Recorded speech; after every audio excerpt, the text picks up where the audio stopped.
today we'll be learning about adaptation. Before we get into what that is, because I know some of you may be asking, I want to show you a picture of one of our animals that we see at the zoo. What is this animal? You're right, it's an elephant. Can somebody tell me what they see about that elephant? Yeah, they have a really, really long nose. They're really big. And they have big ears.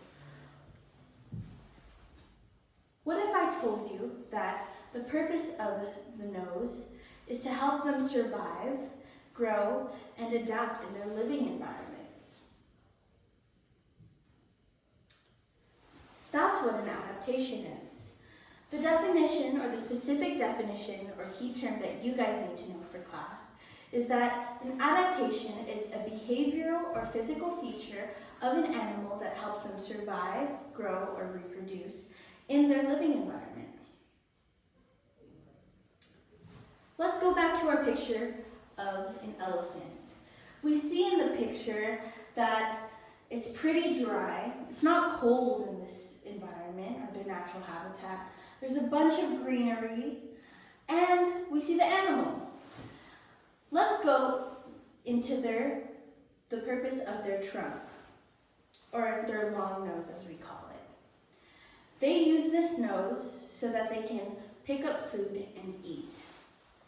This also allows them to throw dirt on themselves to cool down. Isn't that so cool? Well, yes, these animals are designed for their habitat. Because it's really hot, they need ways to cool down. And so the dirt helps them cool down.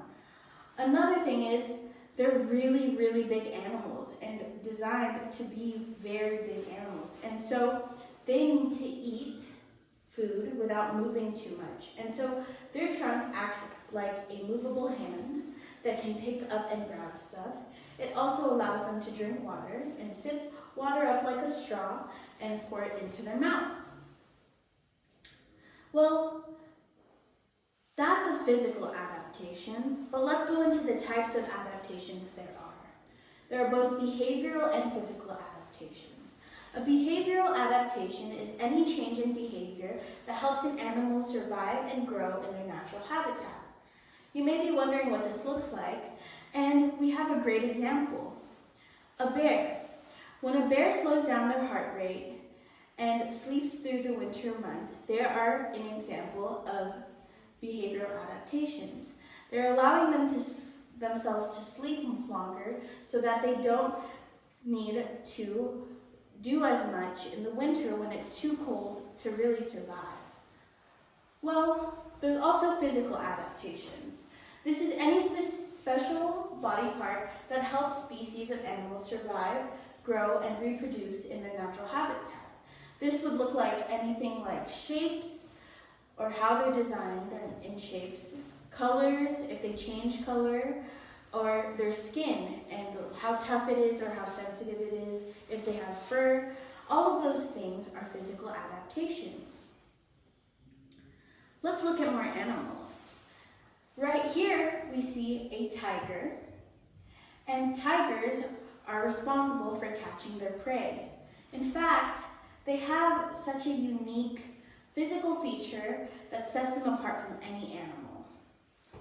Yes, their stripes. These stripes allow them to camouflage or hide in their environments without being seen so that they can sneak up on their prey and eat and find food, and this will help them survive. This is an owl.